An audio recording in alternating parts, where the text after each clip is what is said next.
No, as a whole, we've been playing pretty well all year, but this weekend was rough. I mean, we needed to have a better showing than what we had, and there's a lot of places to point the finger, but pitching was disappointing this weekend.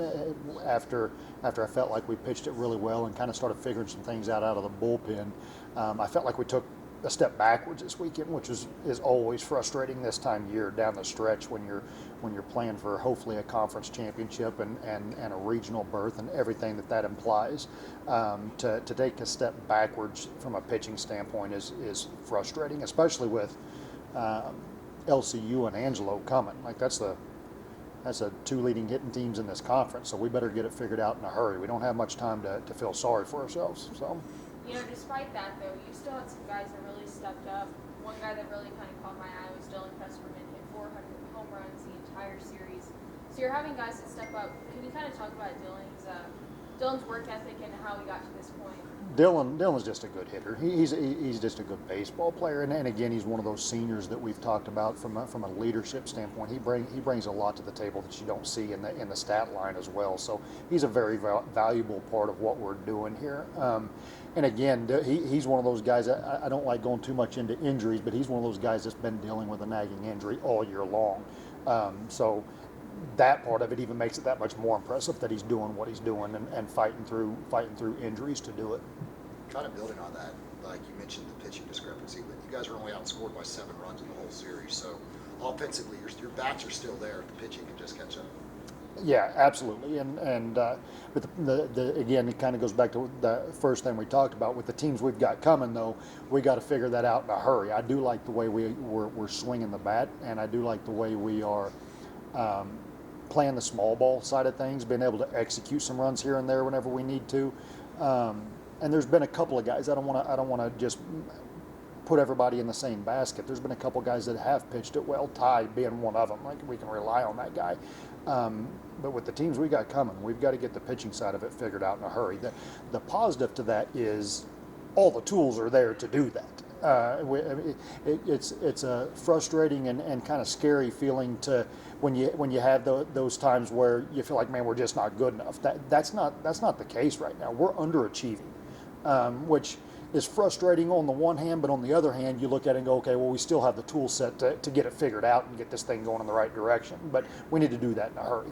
I was going to say, was there anything that got exposed this weekend that kind of you have time to fix, or anything batting, defensively, and specifically in pitching that you should fix? Yes, but it's not something that I necessarily want to go into just yet because we haven't sat down as a coaching staff yet to really kind of figure out what adjustments we're going to try to make this week. But yeah, there's some things that I've already thought about. I'm sure the other coaches have already thought about, but we'll get together and kind of brainstorm on that and do everything we can to make the adjustments we think we need to make going into Lubbock.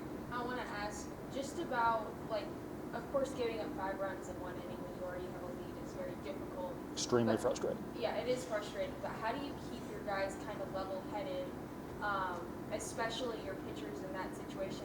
How do you just tell them, hey, we got to get out of this inning? What is that message? It's not something that's necessarily the message right there on the spot. It's something we've preached to them all year long. If you're in our clubhouse or on our practice field throughout the week, you hear us say it all the time: is don't ride the roller coaster. Don't get high with the highs. Don't get low with the lows. Again, we've talked about this being a sport of attrition, and you play 50 games, and if you get caught up in the emotions of the high highs and the low lows, it can cause slumps, it can cause losing streaks, and so on and so forth. So it's just a matter of being able to stay even keel, and it's something that we've preached all year long to them. You kind of mentioned it, the next 2 weekends big, especially for you guys with your postseason plans. Just you, Lubbock Christian, sitting right there behind each other in the standings. Just what's going to take this weekend to come out? Good pitching. So listen, they can hit, and so for us to go backwards from a pitching standpoint this week is a little bit scary because of we know who we got coming. It's one thing if you're going to play someone that's winning 2-1, 3-2 ball games and they can really pitch it, but their MO is they're gonna out hit you. And so we've got to have something that combats that, and so we've got to get it figured out on the mound. If we don't, it's going to be a long weekend. There's no way around that. If we do, then I like our chances to go down there and compete all weekend.